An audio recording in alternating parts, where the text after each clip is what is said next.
Alkisah diceritakan sebuah negeri yang gemah ripah loh Jinawi. Sebuah kerajaan bernama Kerajaan Ganesha. Kerajaan ini memiliki seorang putri yang cantik jelita. Selain parasnya yang cantik, dia juga sangat baik sekali.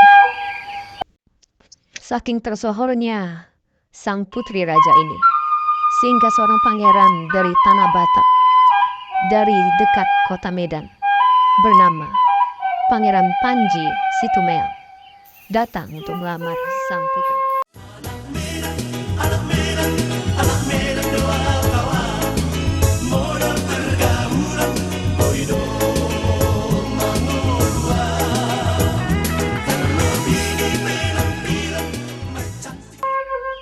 Sang putri, Dewi Sakarmila, pun jatuh hati pada pangeran ganteng dari Medan tersebut. Sehingga akhirnya terjadilah pernikahan antara pangeran dan putri. Kerajaan Ganesha pun semakin makmur, damai, dan sentosa. Ku kenali kau lalu jatuh cinta bagai pertama, dan ku cumbu di kau penuh kasih mesra bagai cerita. Kau berulang tahun ku tuang minuman ke dalam gelas. Pada saat itu ku tahu usiamu baru 11. Oh, oh, Carmilla. Oh, oh, Carmilla. Pada suatu hari, pangeran dan pengawalnya berangkat berburu ke hutan yang agak jauh dari kerajaan. Namun, terjadilah suatu hal yang tidak diduga sama sekali. Kerajaan Ganesha diserbu oleh kerajaan sebelah, dan peperangan sungguh luar biasa, menyebabkan pertumpahan darah yang begitu dahsyat. Putri Sakarmila begitu ketakutan, sehingga dia mengambil keputusan untuk lari dari kerajaan. Lari sejauh mungkin untuk menghindari pertempuran. Terus melangkah melupakanmu, belah hati perhatikan sikapmu, jalan pikiranmu buatku ragu, tak mungkin ini Kenalilah singgah dulu sebentar, perjalananmu jauh, tak ada tempat berteduh.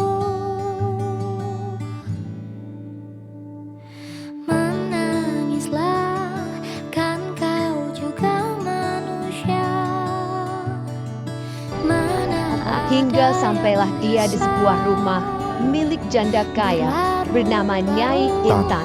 Nyai, kumohon izinkan aku tinggal di tempat ini. Aku butuh tempat untuk berlindung. Nyai Intan tinggal bersama dua putrinya yang cantik, yakni Kelenting Abang dan Kelenting Hijau. Kedua gadis ini merupakan kembang desa. Dan Dewi Sakarmila memohon dengan sangat untuk diizinkan tinggal untuk sementara waktu. Bahkan rela untuk membantu pekerjaan rumah apabila diizinkan.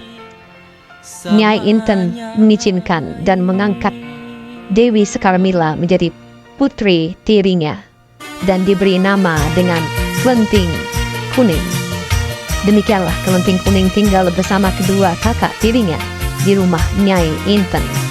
Kemudian Kelenting Kuning setiap hari disuruh melakukan pekerjaan rumah, mulai dari memasak, mencuci pakaian di sungai, ataupun membersihkan rumah, menyapu rumah. Namun tak kala pekerjaan itu kurang beres atau kurang rapi, maka kakak tirinya dan ibu tirinya tidak segan-segan memarahi ataupun memukul Kelenting Kuning. Sementara itu di kerajaan Ganesha, Pangeran Panji Situmeang, setelah kerajaannya kembali damai, berusaha mencari kembali istrinya dan dibantu oleh seorang pengawalnya. Dia berjalan menyusuri kampung di daerah Rangkas Bitung, di mana para pengawalnya menginformasikan bahwa di sana ada seorang gadis desa yang sangat mirip dengan istrinya, Dewi Skarmila. Dan sang pangeran pun berangkat ke desa itu. Mereka menginap di sebuah rumah yang dimiliki oleh seorang janda bernama Mbok Rondo. Dan Mbok Rondo mengangkat sang pangeran yang sedang menyamar itu menjadi anak angkatnya.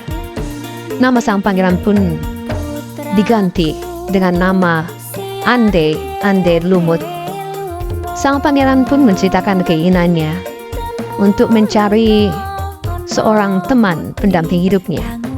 Dan keesokan harinya pengawal mengumumkan ke warga desa, baik di Rangkas Bitung dan desa sekitarnya, bahwa sang pangeran Ande Lumut mencari seorang calon pendamping setia yang cantik.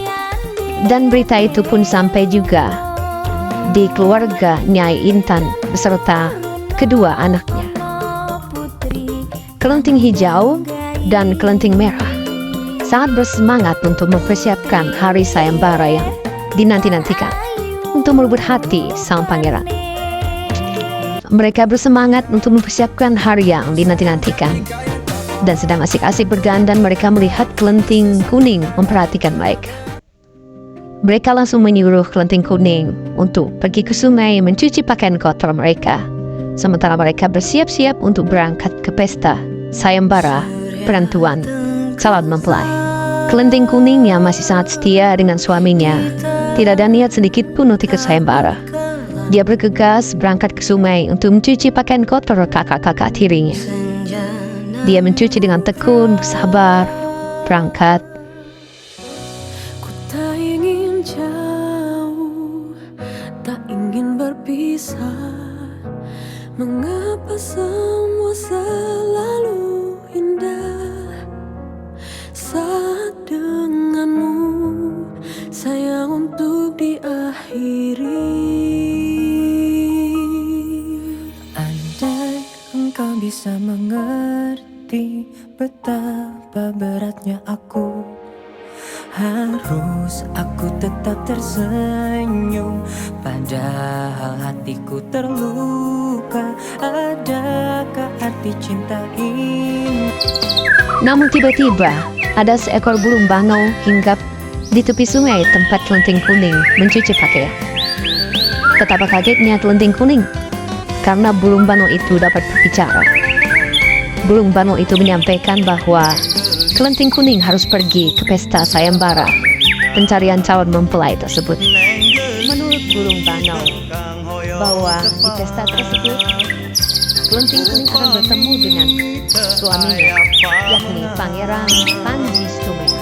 Dan jika membutuhkan sesuatu, Kelenting Kuning dapat menggunakan cambuk tersebut, dan itu akan sangat membantunya nanti. Kemudian bangau itu pun terbang meninggalkan Kelenting Kuning. Kelenting Kuning bergegas meninggalkan sungai dan bersiap-siap untuk bergabung ke pesta membawa cambuk yang diberikan oleh burung bangau. Sementara sang kakak tiri dari Kelenting Kuning sudah dalam perjalanan menuju ke desa seberang, yakni desa Rangkas Bitung, untuk ikut sayembara pemilihan mempelai.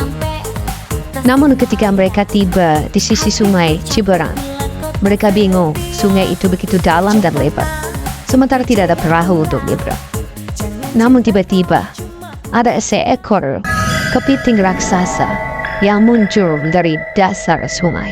Kepiting itu memperkenalkan diri sebagai Yuyu Kangkang, dan dia menawarkan untuk mengantarkan mereka ke seberang sungai, asal dengan syarat mereka mau mencium Yuyu Kangkang. Karena tidak ada pilihan lain, maka mereka pun menyetujui persyaratan yang diberikan, sehingga satu persatu karakter dari mencium Yuyu Kangkang. Baru kemudian Yuyu Kangkang mengantarkan mereka menyeberang sungai Ciberang.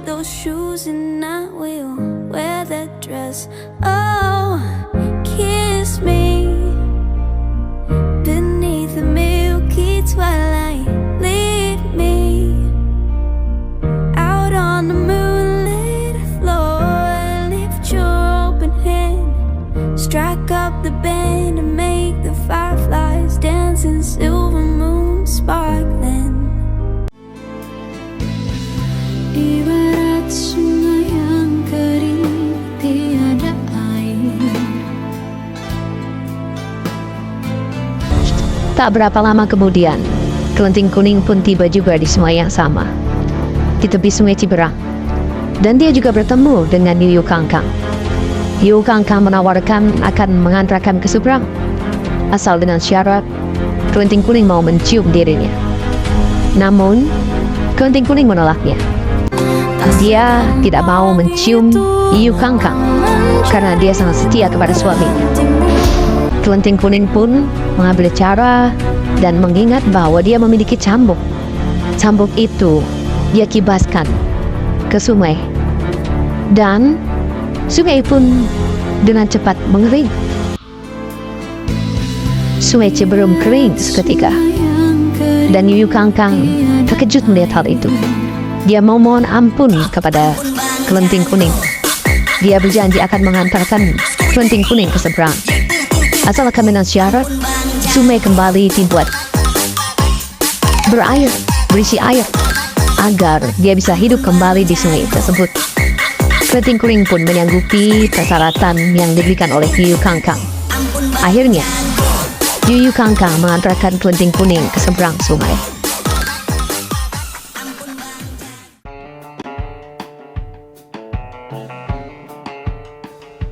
Akhirnya Kelenting Kuning pun tiba di rumah Pok Rondo, di mana acara sedang berlangsung dan saudara-saudara tirinya juga berada di sana.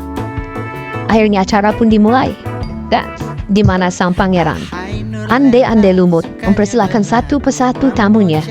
Sang calon mempelai memperagakan kecantikan dan keahliannya masing-masing di depan sang pangeran. Sang pangeran tidak memilih satu pun anak dari Nyai Intan, dan dia mohon maaf. Justru sang pangeran Ande-Ande Lumut memanggil Kelenting Kuning yang berada di pojok ruangan. Maafkan saya, Ibu. Saya telah memilih Kelenting Kuning. Tapi kenapa? Anak-anakku sudah cukup cantik. Maaf, saya tidak bermaksud ikut sayembara.